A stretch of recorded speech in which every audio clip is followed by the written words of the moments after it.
வணக்கம். மீண்டும் சந்திக்கின்றோம். இது பிருனாமா செய்திகளின் பார்வை கலந்துரையாடல். நான் ஜமுனா வேலாயுதம். மீண்டும் உங்களை சந்திப்பதில் மகிழ்ச்சி.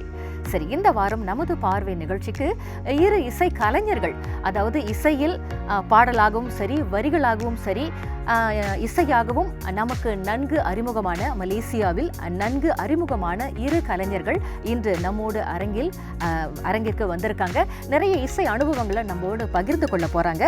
அவர்தான் இசை அமைப்பாளர் ஜே எனும் விஜயநாதன் டஹரசன், மற்றொருவர் அருள் செல்வன் செல்வசாமி, பாடலாசிரியர். ஆக அவங்களுடைய இசை பயணத்தை நம்ம தொடர்ந்து பேசலாம். வணக்கம் ஜி. வணக்கம். எப்படி இருக்கீங்க ரெண்டு பேரும்? வணக்கம் ஜி, நல்லா இருக்கோம். சரி, இசை பயணம் அப்படின்னும் போது பாடலும் வரிகளும் சொல்லும்போது அந்த மெட்டும் இசையும் பிரியாது இல்லையா, அந்த வரிகளும்.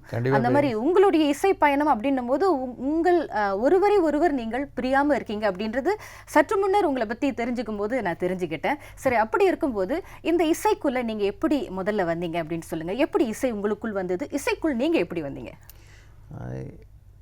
எப்படி வந்ததுன்னு தெரியல, எப்படியோ வந்துருச்சு. அது ஸ்கூல் படிக்கும் போது ஒரு லைட்டாக ஸ்பார்க், வாத்தியார் மூலமா ஸ்கூலில் நம்ம மியூசிக் கற்றுக்குவோம்ல, அந்த டைமில் அப்படியே அந்த ஆர்வம் வந்துச்சு.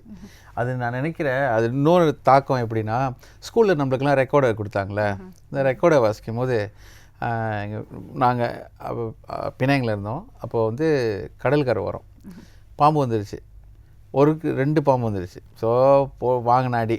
அப்போ பக்கத்து வீட்டுக்காரன் தான் வந்து கிளாஸ்மேட்டு. அவங்க கேட்டால் என்னடா பிரச்சனை? சொன்னேன், இந்த மாதிரி ரெக்கார்டர் வாசித்தேன்னா வாசிக்க தெரியல, ஊன்னு ஊதி பாம்பு வந்துருச்சு.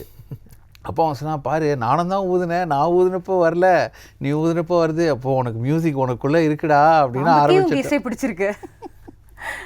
சரி, அப்படி இருக்கும்போது உங்களுடைய அறிமுகம் வந்து அப்போ சின்ன வயசுல இருந்தே உங்களுக்கு இசை மீது அந்த ஆர்வம் வந்துருச்சு. ஆமாம், அப்படியே கண்டினியூ ஆனது தான். அதுக்கப்புறம் நீங்கள் பார்த்தீங்கன்னா அதுக்கப்புறம் வீடு மாறிட்டாங்க. மாக்பண்டின் ஸ்கூல் வந்துட்டேன் பட்டுவத்துக்கு. அப்போ மாக்பண்டின் ஸ்கூல்னால் மலாய் ஸ்கூலும் தமிழ் ஸ்கூலும் பக்கத்தில் தான் இருக்கும். பக்கத்துலனா ஒரே காம்பவுண்டுக்குள்ளே தான் இருக்கும் ஸ்கூலு. அங்கே தான் சார் படித்தாங்க. அங்கே தான் எங்கள் நட்பு ஏற்படுது. சின்ன வயசு அப்படின்றது ஏற்கனவே எத்தனை வயசு? அது ஸ்கூலா ரெண்டா ஏற்கனவே ஒரு 10 வயசுல இருந்து 9 வயசு 10 வயசு இருக்கும். அப்போ அப்படி பார்க்கும்போது ஜி, உங்களுக்கு எப்படி பாடல் எழுதுற ஆர்வம்ன்றது சின்ன வயசுல வந்துச்சா, அது ஒரு காலகட்டத்துக்கு பிறகுதான் வந்ததா? இந்த பாடல் வரிகள் எழுதுறதுன்றது அது பிற்பாடு வந்தது. நான் அது என்னுடைய பல்கலைக்கழக படிப்பெல்லாம் முடிச்சதுக்கப்புறம் நம்முடைய இசையமைப்பாளர்கள் வாய்ப்பு கொடுத்ததுனால, அதுக்கு முன்னாடி நாங்கள் நண்பர்கள், பாலிய நண்பர்கள், பாலிய சிநேகிதர்கள் நாங்கள். இவர் வந்து அப்போவே இவர் தான் முதல்ல வந்துட்டு மியூசிக் லைனில் இருக்காங்க. இப்போ எனக்கு எப்படி இசையில் ஆர்வம்னா, அப்பா நல்லா பாடுவாங்க, பேண்ட்லாம் இருந்தாங்க, அதனால் இசையில் ஒரு ஆர்வம். அதுக்கப்புறம் நம்ம படிக்கிற காலத்துலலாம் இவங்க வந்து ஒரு பேண்டில் இருக்கார். நம்முடைய இசையமைப்பாளர் அவர்கள் வந்து மின்னல் பேண்ட்னு ஒரு பேண்டில் இருக்கார். அதை பார்க்க மலைப்பாக இருக்கும். ஏன்னா ஆரம்பத்தில் ஃபுல் பேண்ட் இருக்கும் இல்லைங்களா, ஒரு 10 பீஸ் அந்த மாதிரியான இதெல்லாம் இருப்பாங்க. ட்ரம், கிட்டார், பேஸ், அந்த மாதிரி எல்லாம் பெர்கஷன் இல்லை, ஒரு ஃபுல் பேண்டாக இருப்பாங்க. ஒரு காலகட்டம் 90s நீங்கள் பார்த்தீங்கன்னா இசை புயல் உள்ளே வராரு, சவுண்ட் உள்ளே வராரு. நம்முடைய ஏஆர் ரஹ்மான் அவர்கள் உள்ளே வரும்போது டோட்டலாக அந்த சவுண்ட் மாறுது இசைத்துறையில். அப்போ எல்லாருமே கஷ்டப்பட்டு, எல்லா பேண்டும் கஷ்டப்பட்டாங்க. அந்த ஏன்னா லைஃப்பாக பாடுவாங்கள்ல, நிகழ்ச்சிகளில் பாடுவாங்கள்ல, இந்த சவுண்டை ரீப்ரொடியூஸ் பண்ணுறதுக்கு எல்லாருமே வந்துட்டு கஷ்டப்பட்டாங்க. அந்த பழைய ஸ்டைல்லேருந்து. ஏன்னா இவர் வேற ஒரு டெக்னாலஜி கொண்டு வந்து சவுண்டில் மாறிடுச்சே. கீபோர்டு அப்படியே இருக்கும், ஆனால் கீபோர்ட் வெளியாக்குற சவுண்டு வேறையா வெளியே வருது. ஒரு வெக்யூம் மாதிரி ஏற்பட்டுச்சு. ஒரு அந்த காலகட்டத்தில் ஒரு வெக்யூம் ஆனிச்சு. திடீர்னு என்னடா இது சவுண்டு இப்படி இருக்க, வேற மாதிரி ஆயிடுச்சு. அப்போது எங்கேயுமே கிடைக்காத சவுண்டை இவர் வந்துட்டு அப்படியே திரும்ப கொடுப்பாரு பாருங்க. நான் மலைச்சு பார்ப்பேன். அதாவது ஒரு நண்பர் ஃபுல்லோ எப்படி அது திரும்ப கொடுக்குறாரு. அந்த டுவேட்லாம் வந்துச்சு இல்லைங்களா, அந்த சவுண்டெல்லாம் வந்து நம்ம ஏற்கனவே கேட்கல ஆரம்பத்தில். அந்த ரோஜாவாக இருந்தாலும் சரி, புதுசாக இருக்குது பாருங்கள் சவுண்டு. இவர் வாசிச்சாருனாக்கா அந்த சவுண்டெல்லாம் திரும்ப வருது. இவர் என்ன எப்போ விடிய ராத்திரலாம் தூங்குவாரா என்னன்னு தெரியல, அப்படியே வாசிப்பாங்க. அதே நேரத்தில் ரொம்ப அற்புதமாக பாடுவாங்க. அப்போது அந்த இவர் கூட உள்ளது அந்த இசை பயணம்ன்றது இப்படியே தான் வந்தது. அதே நேரத்தில் எங்களுக்கு வந்துட்டு ஒரு பேண்ட் லீடர் ஒருத்தர் அப்போவே இருந்தார். அவர் நம்ம விஜய் அவர்கள். அற்புதமான பேஸ் கிட்டார்னால் இது வரைக்கும் நான் இன்னும் அந்த மாதிரியான ஒரு பேசிஸ் பார்த்ததே இல்லை. அவர் தான் பேண்ட் லீடர், அவர் தான் அந்த பேண்ட் வச்சு வழி நடத்திட்டு இருந்தாங்க. நான் கூட அந்த பேண்ட் நான் எப்படி சொல்கிறது, நான் தான் போனேன் அணுகுனேன் அவங்க பேண்டில். ஏற்கனவே அவங்க வாசிச்சுட்டு தான் இருக்காங்க இப்போது, விக்கி விஜய் இவங்கெல்லாம் பெஞ்சி எல்லாம் பிணைங்களை.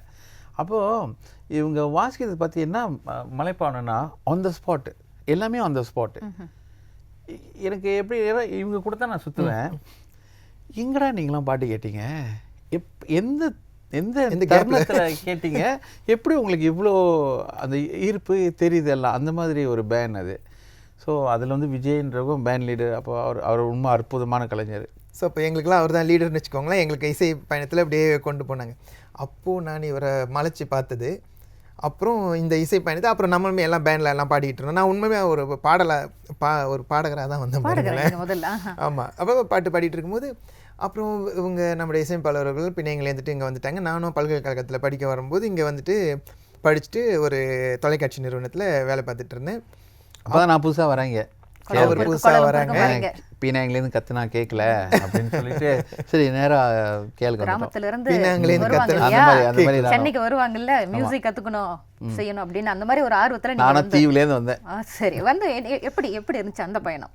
அந்த டைமில் நான் நினச்சிக்கிட்டேன், இந்த படம்லாம் பார்ப்போம்ல, ஒரு பைஸ்கல் ஓட்டியே டப்புன்னு பெரிய ஆள் ஆயிடுவாங்க இல்லையா, அந்த மாதிரி நினச்சி வந்துட்டேன். சரி நம்மளுக்கு தான் ஏதோ கொஞ்சம் தெரியுது, அது பொண்ணும் பெரிய ஆள் ஆயிடுவோம் போல் இருக்குன்னு. அப்புறம் தான் வாழ்க்கை அப்படின்னு ஒன்று கற்றுக் கொடுத்துச்சு பாருங்க இந்த கேஎல்ல.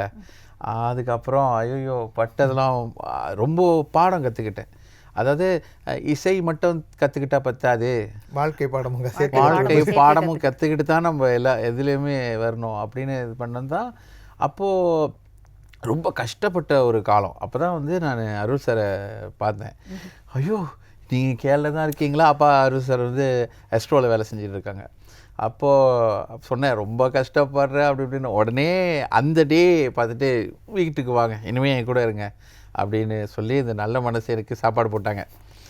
ஆக அங்கிருந்து இந்த இருவர் திரும்பவும் அந்த நட்பு வந்து அப்படி இசைக்குள்ள என்ன சொல்லுவாங்க சங்கமம் ஆயிடுச்சு இல்லையா, ரெண்டுமே சேர்ந்து. அப்படி இருக்கும்போது எந்த மாதிரியான பாடல்கள் பேச்சுகள் உங்ககிட்ட இருக்கும் நிறைய இதை பற்றி, இசை சம்பந்தப்பட்டது, பாடல் வரிகள் எழுதணும் அப்படின்றது, எப்படி அந்த பாடலுக்குள்ள வரணும் அப்படின்றது உங்களுக்கு தோணுச்சு? நான் சொல்லுவேன் என்னென்னா, ஒரு பாட்டு கம்போஸ் பண்ணிகிட்டு இருக்காங்க. அப்போது அந்த பாட்டை கம்போஸ் போயிட்டு இருக்கிற சமயத்திலே உடனே வரி இருந்தாக்கா இதாக இருக்குமே, சுலபமாக இருக்குமே, அடுத்தடுத்து போயிடலான்னு. அந்த நேரத்தில் நான் ஸ்டுடியோக்குள்ளே போக இவர் நீங்கள் எழுதிருங்களேன்னு சொல்லிட்டாரு. ஏன்னா நான் தமிழ் பள்ளி மாணவன். அப்புறம் நான் யூனிவர்சிட்டியில் மலையா பல்கலைக்கழகத்துலேயும் தமிழ் மைனர் செஞ்சேன். அப்போது அது வரைக்கும் எனக்கு தெரியாது எனக்குள்ளார ஒரு பாடல் எழுதுகிற ஒரு ஒரு ஒரு ஒரு திறமையும் இருக்குன்னு எனக்கே தெரியாது. ஏன்னா தினமும் நம்ம பேசுகிறோம், நமக்கு தெரியும்ல, இவருக்கு சரியான நாலேஜ். அவர் அந்த அறிவை வாங்கி அப்படியே இசையில புதுத்திரணும் அப்படின்னு நினைச்சிருக்கீங்க. ஏறக்குறைய எத்தனை பாடல்கள் நீங்க இசை அமைச்சிருக்கீங்க? ஏறக்குறைய 200க்கும் 50க்கு மேலே 250 சாங்ஸ். அதுல நீங்க ஏற்கனவே எத்தனை பாடல்? 200 பாடல் எழுதிருக்கீங்க, 200 பாடல் கிட்ட எழுதிருக்கீங்க. வாய்ப்பு கொடுத்திருக்காரு, இன்னும் நம்பிட்டு இருக்காரு என்ன. சரி, அப்படி பார்க்கும்போது உங்களோட அந்த கொம்பு பாக்குறதுக்கு அப்படின்னா ஒரு கணவன் மனைவி, ஒருத்தர் இல்லைன்னா ஒருத்தர் இல்லை அப்படின்றது மாதிரி இருக்கு. அப்படி பார்க்கும்போது உங்களோட இசையில வேற யாராவது பாடல் எழுதுவாங்களா அப்படின்ற ஒரு உங்களுக்கு எண்ணமோ ஏக்கமோ ஏதோ இருந்திருக்கா, இல்லை கடைசி வரைக்கும் இவர் தான் என் கூட வரணும் அப்படின்ற ஒரு எண்ணமோ இந்த இசை பயணத்துல? எனக்கு இது வரைக்கும் அது மாதிரி இருந்ததில்லை. இருந்திருக்காங்க, இதுக்கு முன்னே வந்து எழுதியிருக்காங்க அது மாதிரி. பட் நம்மளுக்குன்னு ஒரு ஆஸ்தான ஒரு பர்சன் இருப்பாங்களே எப்பயுமே இவர் தான் அப்படின்னு. ஸோ பாட்டு வந்து அவர் தான் அனுப்புவேன், பாட்டு வந்துருச்சு பாருங்க அந்த மாதிரி. அது ஒரு ஃப்ரீக்குவென்சி, அந்த அந்த எண்ண அலைகள்னு சொல்லுவாங்க இல்லைங்களா, அது ஒரே ஃப்ரீக்குவென்சியில் போகும்போது. இப்போது பெரும்பாலும் அவர் என்னென்னா மெட்டை கொடுத்துட்டு மெட்டு ஒன்று அனுப்பிடுவார், மாதிரி பாட்டு இருக்கு இதுன்னு. அப்புறம் அவரே சொல்லுவார் லவ் சாங், அவ்வளோதான் சொல்லுவாரு. ரெண்டு பேரும் நினைக்கிறேன் சின்ன வயசுலேருந்து இப்போ வரைக்கும் பேர் சொல்லி கூப்பிட்டதே இல்லை. நானும் அவரை பேரை சொல்லி கூப்பிட்டது அவரும். ஓகே, மெட்டுக்கு தான் நீங்க பாடல் எழுதுவீங்களா? நீங்க வரிகள் கொடுத்ததுக்கு பிறகு நீங்க பெரும்பாலும் மெட்டு கொடுத்ததுக்கு அப்புறம் தான் வரிகள் எழுதுவாங்க. அதுல அவர் எழுதின வரிகள்ல உங்களுக்கு பிடிச்சது, நினைவில் நிற்கிறது பாடல் இது நிறையா இருக்கா? சமயத்தில் நிறையா இருக்கும்போது எதுவுமே சொல்லும் போது ஞாபகம் வராது. நிறையா இருக்குது. நான் ஆக்சுவலி நான் மலே ஸ்கூல், அப்போ நான் தமிழ் நிறையா கற்றுக்கிட்டேன் அவர்கிட்ட, இந்த வரிகளில் தான். சமயங்களில் வந்து நான் பாட வேண்டியதாக இருக்கும் பாருங்கள். மிந்திலாம் பரவாயில்ல, ஒரு காலத்தில் எப்படியோ பாடிட்டேன். அப்போ அவர் இருக்கும்போது அந்த லகரம் நகரம் ரகரம் இதெல்லாம் பார்ப்பார். பெரும்பாலும் அந்த என்னது லகரம் தானே பார்ப்பாங்க, எல்லாம் 3ஐயும் பார்ப்பார் சேர்த்து. சரி, அப்படி உங்களுக்கு பிடித்த பாடல் ஒன்று அவர் எழுதின பாடல்ல? ஐயோ, எனக்கு அவர் எழுதின எல்லா பாட்டும் பிடிக்கும். அதில் ஒன்று ஒரு பாட்டு பாடலாமே.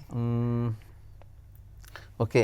அப்போது ஒரு தடவை நான் சொல்லிகிட்டு இருந்தேன், ஸ்கூல் டைமில் லவ் பண்ணிகிட்டு இருக்கும்போது இந்த மாதிரி பிரேக் ஆஃப் ஆச்சு. அப்போ அந்த கேர்ள் இப்படி அதாவது புகழ்ந்து பேசினேன். தெரியுமா அப்படின்னு அதெல்லாம் வச்சு ஒரு வரிகளாக எழுதினார் ஒரு பாட்டு.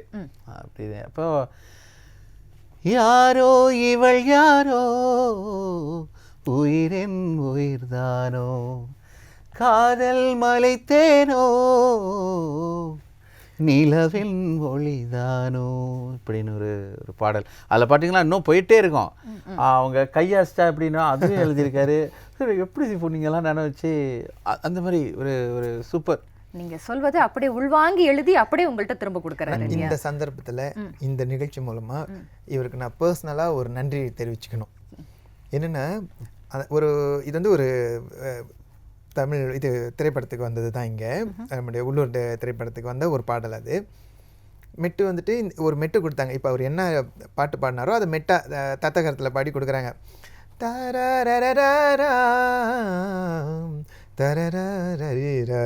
இப்படின்னு பாடி கொடுத்துட்டாங்க. அவர்கிட்ட நான் ஒரே ஒரு ரிக்வெஸ்ட் பண்ணேன். என்னென்ன, எப்பயுமே வந்துட்டு ஒரு பேச்சு நடையில் பாட்டு இருந்தால் தான் போய் சேரும் பாருங்களேன். இப்போதைக்கு ட்ரெண்டில் இருக்குது. நான் அவர்கிட்ட ஒரே ஒன்று கேட்டேன், இந்த ஒரு பாட்டு கொஞ்சம் ஒரு இலக்கிய நடையில் நான் எழுதுறதுக்கு ஒரு வாய்ப்பு கொடுப்பீங்களா? அவர் நீங்கள் என்ன வேணாலும் செய்யுங்கன்னு ஒரு நம்பிக்கையாக அந்த பாட்டு அப்படி கொடுத்தாரு பாருங்க.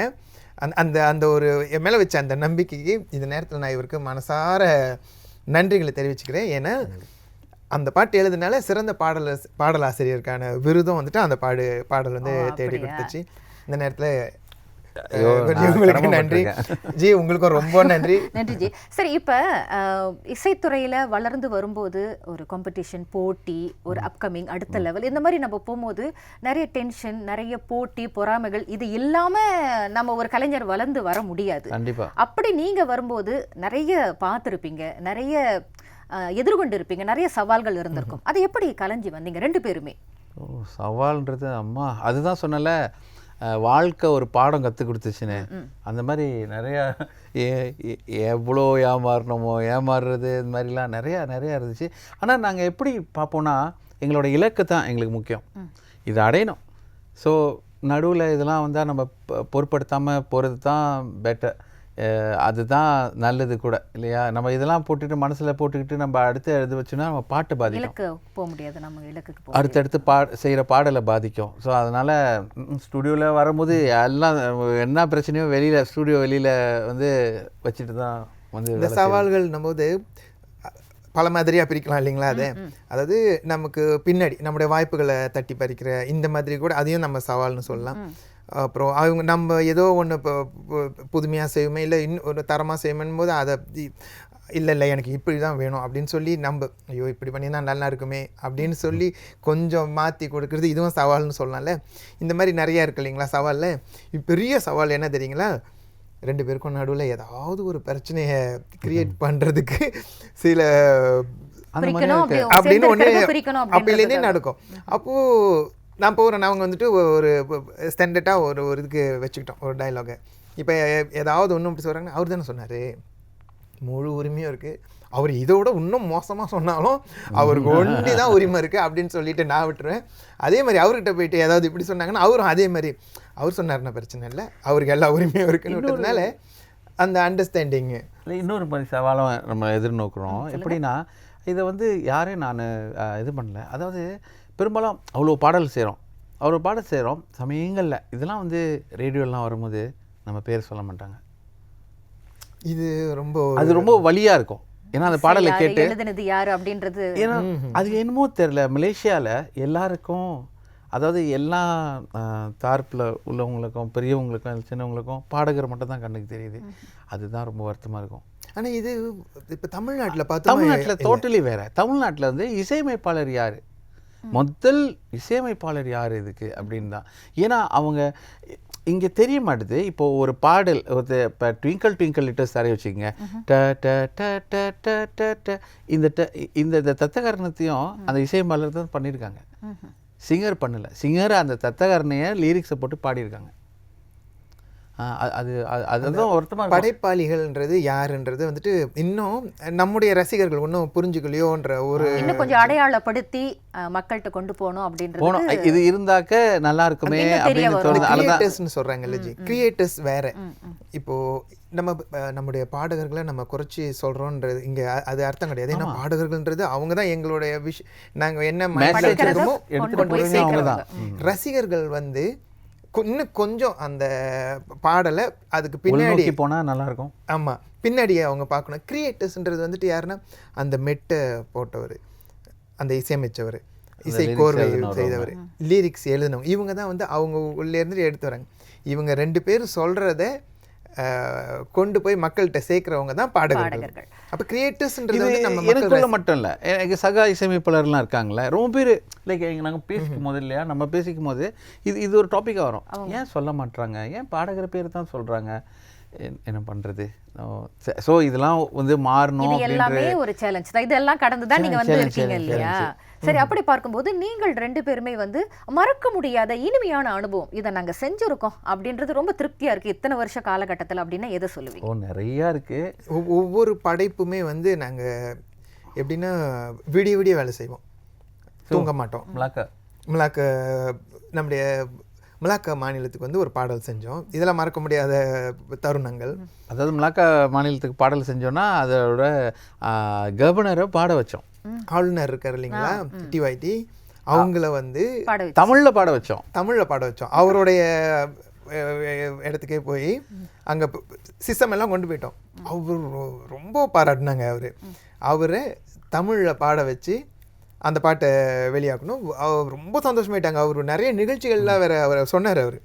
அப்புறம் அதுக்கு ஒரு நிகழ்ச்சி தனியாக செஞ்சு அந்த பாட்டை அவர் ஸ்டேஜில் வேற பாடினாரு. மறக்க முடியாது. ஏன்னா அது மாதிரி நாங்கள் இஸ்தானால ரெக்கார்டிங் செஞ்சுருக்கோம் பாருங்க. ஆமாம்.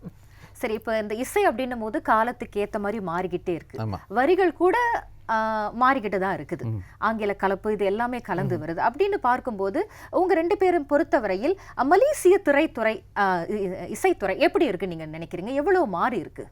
இந்த மாற்றத்தை எப்படி பாக்குறீங்க நீங்க? இசை கண்டிப்பாக மாற்றம் நிறையாவே இருக்குது. பார்த்தீங்கன்னா இது வந்து மலேசியாவில் மட்டும் இல்லை, இது ஆதி காலத்துலேருந்து இசை அப்படின்னு மட்டும் இல்லை, நிறைய விஷயத்தில் மாறிக்கிட்டே தான் இருக்குது. ஸோ அதை நம்ம அதுக்கு தகுந்தாப்பில் போகணும். அதே நேரத்தில் அந்த மியூசிக்கில் உள்ள தரத்தை நம்ம குறைச்சிடக்கூடாது. என்ன தான் நம்ம வந்து ஏனோ தானோ வாச்சிட்டோம் அப்படின்லாம் இருக்காமல் அதை ஒரு தரமாக நம்ம கொண்டு போய் பார்க்கணும். உதாரணத்துக்கு எப்படி சொல்கிறேன்னா, இப்போ ரோட்டில் காடி ஓடும், அந்த காலத்து காடியும் ஓடிட்டுருக்கு. அதுக்கப்புறம் காடி வந்து பழசாகுது, புது கார்லாம் வருது, புது கார் வாங்கி ஓட்டு இல்லையா, அந்த மாதிரி ரோடு ஒன்று தான் அதே ரோட்டில் தான் ஓட போகிறோம். அந்த மாதிரி இப்போது பாருங்க, சவுண்டு தான் நமக்கு மாறி இருக்கு. இப்போது அமைதி பாட்டா பாட வேணாம், பாட்டாவே பாடுங்க. இப்போ நான் ஒரு மெட்டா சொல்கிறேனே,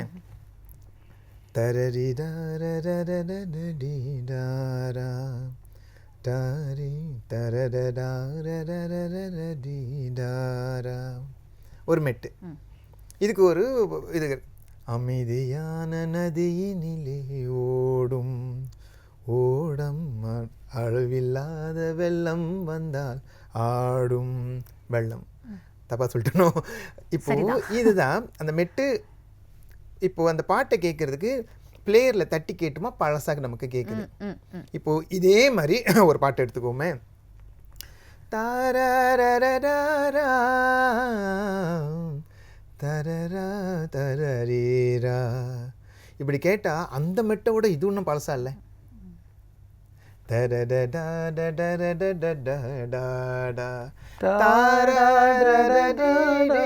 ஒரு ஏதோ பாகவதர் பாடுற மாதிரியான ஒரு மெட்டு மாதிரி இது ஃபீல் ஆகுது தானுங்களே. அப்போ மெட்டு நீங்க சொல்லுங்க. அப்போ மெட்டு இதெல்லாம் வச்சுட்டு நம்ம இது புதுசு இது பழசுன்னு நம்ம சொல்ல முடியாது. முடியாது. வார்த்தைகளை வச்சுக்கிட்டு நம்ம புதுசு பழசுன்னு சொல்ல முடியாது. ஏன்னா தமிழ் வார்த்தைகள் எல்லாம் எத்தனையோ 1000 வருடங்களுக்கு முன்னாடியே எல்லா வார்த்தைகளும் உருவாயிருச்சு. நம்ம ரிசைக்கிள் தான் பண்ணிக்கிட்டு இருக்கோம். அம்மானா அம்மா தான். உங்களோட பாடல்கள் அதை எப்படி நீங்க பயன்படுத்திக்கிறீங்க? ஆங்கில கலப்பு இதெல்லாம் ஏன்னா இன்னைக்கு முடிஞ்ச அளவுக்கு நான் தவிர்க்கிறேன். இப்போ என்ன சொல்றேன், இந்த புதுசு அப்பவும் இப்போவும் எப்படி இருக்குன்னு நம்மளுடைய நாட்டு நீங்க இதில் கேட்டீங்க இல்லையா துறையில், என்ன இது பழசு கிடையாது, சவுண்டு தான் மாறி இருக்கு. இப்போ ரசிகர்கள் வந்துட்டு ஒன்று கவனத்தில் வச்சுக்கணும். இந்த சவுண்டை கேட்டுட்டு இது நல்ல பாடல் இது நல்ல பாடல் இல்லை அப்படின்றது இப்படின்னு நம்முடைய ரசிகர்கள் மாறிக்கிட்டு இருக்காங்களோன்ற ஒரு பயம் உருவாகிட்டு இருக்கு. சவுண்டை வச்சு அவங்க ஜட்ஜ் பண்ணுறாங்க. இதெல்லாம் நல்ல பாட்டு, அந்த பழைய பாட்டு அதெல்லாம் என்ன. மெட்டில் பழசு புதுசு கிடையாது, வரிகளில் பழசு புதுசு கிடையாது, சவுண்டில் தான். இப்போ வந்துட்டு டெக்னாலஜிக்கு ஏற்ற மாதிரி சவுண்டு மாதிரி இருக்குது. நம்ம மக்கள் என்ன பண்ணிடுறாங்க, சவுண்டுக்கு முக்கியத்துவம் கொடுத்துட்டு இதெல்லாம் நல்லா இருக்கு, இது நல்லா இருக்குது நல்லா இல்லைன்னு ஜட்ஜ் பண்ணிடுறாங்க. இது நம்ம மக்கள் முதல்ல புரிஞ்சுக்கணும். அதாவது நல்லா இருக்குது நல்லா இல்லைன்றது வந்துட்டு சவுண்டை வச்சு கனெக்ட் பண்ணுறது இல்லை, அதோட மெட்டு அதோட குவாலிட்டி அந்த பாட்டோட குவாலிட்டியை வச்சு தானே. அப்போ இங்கே என்ன ஆயிடுது, இவங்க சவுண்டுக்கு ரொம்ப முக்கியத்துவம் கொடுக்கறதுனால இப்போது பாட்டில் இப்போ இவர் மட்டும் இல்லை, இப்போ நம்ம இவங்களுக்கெல்லாம் இன்னும் சென்சிட்டிவாக கேட்கும். தப்பாக பாடினாலும் தப்பான ஒரு இந்த நோட்ஸ் வந்திருக்கவே கூடாதே, இந்த இடத்துல வேறு கார்ட்ஸ் இருக்கே, இந்த இடத்துல இந்த நோட்டை ஏன் தொடுறாங்கன்னு அப்படியே ஒரு ஐயோ தப்பாக இருக்கேன்னு இவருக்கு எப்படி இருக்கும். அதே போல் இப்போ பாடல் இப்போ அது உங்களுக்கெல்லாம் இப்போ மொழியில் பற்று கொண்டவங்கலாம் அடிப்படையான இலக்கண பிழைகள்லாம் செஞ்சு விட்ருவாங்க. அதில் வந்து கவனமாக இருக்கணும் அப்படின்னு. அங்கே தப்பு பண்ணிட்டுமா, அங்கே தப்பு பண்ணுறோன்னா அது மன்னிக்கவே முடியாத ஒரு குற்றம். பெரும்பாலும் பாடலாசிரியர்கள் அது ரொம்ப கவனமாக இருப்பாங்க. இலக்கண அது ரொம்ப முக்கியம். அவங்க எல்லாம் நினச்சிக்கிறாங்க பாடினா மட்டும் போதும், அப்படி கிடையாது. சுதி தாளம் இந்த ஃபீல் இந்த பாவம் எல்லாம் எவ்வளோ முக்கியமோ அதே அளவுக்கு மொழி அந்த உச்சரிப்பு ஒரு லகரம் மாறினா எல்லாமே மாறுதுங்களா, வேலை ரெண்டுமே மாறுது இல்லைங்க, அர்த்தமே மாறுது இல்லைங்களா. அப்போது இந்த மாதிரியான தவறுகளை இப்போ கொஞ்சம் நம்ம கூட கேட்குற மாதிரியா நம்ம காதுக்கு வருது. அதாவது குறை சொல்ல வேணாம். அதாவது நீங்கள் இந்த இசைத்துறைக்கு வர்றவங்க நம்முடைய இளைஞர்களுக்கு அடுத்த தலைமுறைக்கு சொல்கிறது என்னென்னா, வாங்க கற்றுக்கிட்டு வாங்க, நீங்கள் பாடலாசிரியராக ஆகணுன்னா இந்த மாதிரி விஷயங்கள்ல கவனத்தை எடுத்துக்கணும் அப்படின்றது. தமிழ் கற்றுக்கோங்க, நீங்கள் தமிழ் பாடல் எழுதணுன்னா தமிழ் கற்றுக்கோங்க, நீங்கள் பாடகராக ஆகணுன்னா நீங்கள் இசையமைப்பாளராக ஆகணுன்னா தயவு செஞ்சு இசை கற்றுக்குங்க. அப்போது எதுவாக இருந்தாலும் உங்களுக்கு அடிப்படை நாலேஜ் இல்லாமல் வந்துடாதீங்க, கற்றுக்கங்க. உங்களுக்கு ஆர்வம் இருந்துச்சுன்னா கற்றுக்கோங்க, தவறுகள் தவிர்க்கப்பட வேண்டும். நிறைய இசையமைப்பாளர்கள் ஆரம்பத்தில் நீங்கள் சொன்னது போல் ஒரு தூரத்துலேருந்து நான் வந்து நிறைய இங்கே கற்றுக்கிட்டேன் அப்படின்னீங்க இல்லையா. நீங்கள் கற்றுக்கொண்ட பாடங்களை வச்சு நீங்கள் சொல்லுங்கள். இப்போ புதுசாக மியூசிக் பண்ணணும் அப்படின்னு நிறைய பேர் வரலாம், ஒரு ஆர்வம் இருக்கலாம். இன்னைக்கு உட்காந்த இடத்துலேயே அந்த இசையை வந்து உருவாக்கக்கூடிய டெக்னாலஜி அந்த காலகட்டத்தில் இருக்கும். எந்தெந்த மாதிரி விஷயங்களுக்கு முக்கியத்துவம் கொடுக்கணும் அப்படின்னு நினைக்கிறீங்க? இப்போ இசைனா கண்டிப்பாக இப்போ சார் சொன்ன மாதிரி கற்றுக்கணும், கொஞ்சமாச்சும் அதை பற்றி நம்மளுக்கு தெரியணும்ல. அனுபவமும் கற்றலும் எப்பயுமே நம்மளுக்கு வந்து உதவி செய்யும். நம்ம வந்து இப்போ பாருங்கள் ஏஐ அப்படின்றாங்க. இப்போ இடையில கூட என்கிட்ட கேட்டுக்கிட்டாங்க டிக்டாக்ல, என்ன நீங்கள் நினைக்கிறீங்க ஏஐ இப்படி இருக்குது, நாங்களாம் இப்படிலாம் ஒரு பட்டன் தட்டினா எங்களுக்கு ஏஐ பாட்டு செஞ்சு கொடுத்துருது. அப்போ நான் சொன்னேன், ஏஐ பாட்டு செஞ்சு கொடுத்துருது, இருந்தாலும் ஏஐ உங்களுக்கு நீங்கள் பாடுற மாதிரி வருமா? ஏஐக்கு குறில் நடியில் என்னன்னு தெரியலையா இல்லையா, அதுக்கு தெரிய மாட்டுது. அதுக்கு வந்து லைக் உணர்வு அப்படின்ற ஒரு விஷயத்தில் அது ரொம்ப, அப்போ அதான் சொன்னேன், அந்த விஷயத்தில் அது ஃபெயில் ஆயிடுது ஏஐ அப்படின்னு சொல்லும் போது. உணர்வு அப்படின்ற ஒரு விஷயத்தில் அதான் சொன்னேன், கண்டிப்பாக நம்மளுக்கு தெரிஞ்சாகணும். ஸோ இளைஞர்கள் வந்தாக்க அவங்க கற்றுக்கணும். சரி, அப்படி கவலையாக இருக்கிற தருணங்களில் ஒரு கலக்கம் இருக்கும். எவ்வளவோ உற்சாகமாக நம்ம போய்கிட்டே இருந்தாலும் கூட ஒரு எங்கேயோ ஒரு இடத்துல நம்மளை தடுத்து ஏதோ ஒன்று நிறுத்தோம். அந்த மாதிரி டைமில் எந்த மாதிரியான பாடல்கள் வந்து நீங்கள் இசையமைச்ச பாடல்களை நீங்கள் கேட்பீங்களா இல்லை மற்றவங்களோட கேட்பீங்களா? எப்படி உங்களை நீங்கள் வந்து உற்சாகப்படுத்திக்குவீங்க? ஆக்சுவலி உண்மையாக சொல்ல போனால் இசையமைச்ச பாடம் எதுவுமே கேட்க மாட்டேன். கேட்பீங்களா? இல்லை, நானுமே குறைவு. அது இசையமைக்கும் போது தான். இப்போ ஒரு பாடல் பண்ணிகிட்டு இருக்குமோ அந்த பாடல் அது ஓடும் 1000 தடவை ஓடிக்கிட்டே தான் இருக்கும். அதே ஏன்னா அதில் குறை நாங்களே கண்டுபிடிப்போம். இல்லை என்ன மாற்றலாம், இல்லை என்ன அது பண்ண. மற்றபடி கவலை அப்படின்னாக்கா எனக்கு உற்சாகப்படுத்தும். கண்டிப்பாக எனக்கு என்னென்னா படம் பார்க்க பிடிக்கும். நான் தியேட்டருக்கு போய் படம் பார்ப்பேன். இந்த படம் பார்த்தா அது என்ன படமாக இருந்தாலும் சரி, படம் பார்த்தா நான் உற்சாகமாயிருவேன். அது ரீகலிப்ரேஷன் வாங்க எனக்கு திரும்ப அது ஒரு இசைக்கலைஞர் வந்து தான் மகிழ்ச்சியாக இருந்தால் தான் சுற்றி இருக்கிறவங்களே மகிழ்ச்சியாக வச்சுக்க முடியும் இல்லையா? அப்போ அந்த வகையில் நீங்கள் அப்படி பாருங்க. நீங்கள் உங்களை எப்படி தன்னம்பிக்கையிலேருந்து கொண்டுட்டு வந்துக்கிறீங்க? இசைதான். இசைதான். அது ஒரு யாருடைய பாடல்கள் விரும்பி கேட்பீங்க பெரும்பாலும்? இவரோட பாட்டை நான் உண்மையிலே இவர் இருக்காருன்னு சொல்லி இவர் பாடல் இல்லை, இவர் பாடல்கள் எனக்கு ரொம்ப பிடிக்கும். ஏன்னா அந்த ஒரு சினிமேட்டிக் ஃபீல். ஏன்னா மலேசியாவில் சினிமேட்டிக் ஃபீல், சினிமேட்டிக்ன்றது ஒரு ஸ்டாரி டெல்லிங். இதில் பாடல்லையே வந்துட்டு ஒரு கதையை சொல்கிறதுன்றது ரொம்ப கஷ்டம். இது சினிமாவில் இதை கொண்டு வருவாங்க. அதனால் மலேசியாவில் இப்படி ஒருத்தர் இருக்காருன்னு என்னை மலைச்சி பார்க்கறதுக்காக நான் வந்துட்டு இவர பாடலை கேட்பேன். மற்றபடி இசைஞானி இளையராஜா பாடலை கேட்டால் போதும், எந்த பாடலை தட்டி விட்டாலும் கொஞ்ச நேரத்தில் எவ்வளோ பெரிய பிரச்சனையாக இருந்தாலும் மைண்டு ஸ்விட்ச் ஆயிரும். கண்ணதாசன் ஒரு பெரும்பாலுமே வந்து ஒரு என்ன சொல்லுவாங்க, ஒரு பாடல் ஆசிரியர் கண்ணதாசன் பாடல்களோட தாக்கம் இல்லாம ஒரு பாடல் ஆசிரியர் உருவாக முடியாது இல்லை. அந்த தாக்கம் எப்படி இருந்துச்சு கொஞ்சம் சுருக்கமா சொல்லிடுங்க, நம்ம இறுதி கேள்விக்கு போகிறோம். இன்ன வரைக்கும் இந்த ஒவ்வொரு பாடலை எழுதும் போதும் ஆத்மார்த்தமாக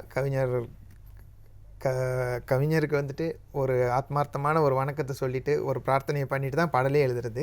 என்னென்னா அவ்வளவு இலகுவாக, அவ்வளவு ஒரு சாமானியருக்கும் விளங்குற மாதிரியான ஆழமான கருத்துக்களை சொல்கிறதுல அவரை மிஞ்சிக்க ஆளே கிடையாது. இதுக்கப்புறம் பிறப்பாங்களானும் கிடையாது.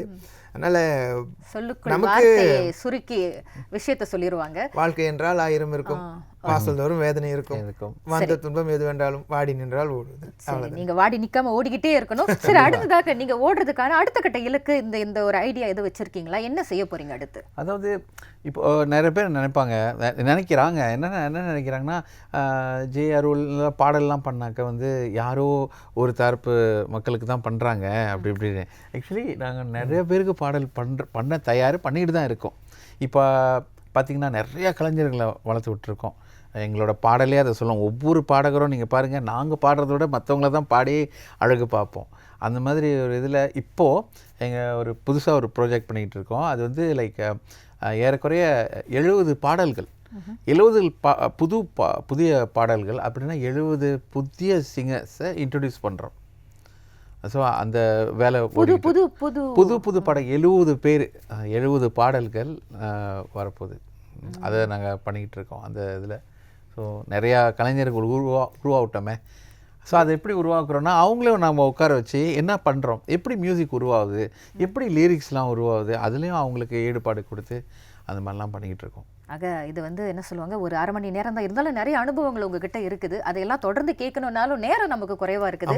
ஆரம்பத்திலே கேட்டது போல் இந்த நிகழ்ச்சி நாங்கள் முடிக்கணும் அப்படின்னா நிச்சயமாக உங்களுடைய பாடல், நீங்கள் அவர் எழுதின பாடலில் உங்களுக்கு ரொம்ப பிடிச்ச பாடல் அப்படின்றது அது உங்களோட இசை பாடலோட நம்ம நிகழ்ச்சி வந்து ஒரு நிறைவுக்கு நாம கொண்டு வர போகிறோம். உயிரை தொலைத்தேன் அது உன்னில் தானோ, இது நான் காணும் கனவோ நிஜமோ, மீண்டும் உன்னை காணும் மனமே வேண்டும் எனக்கே மனமே மனமே.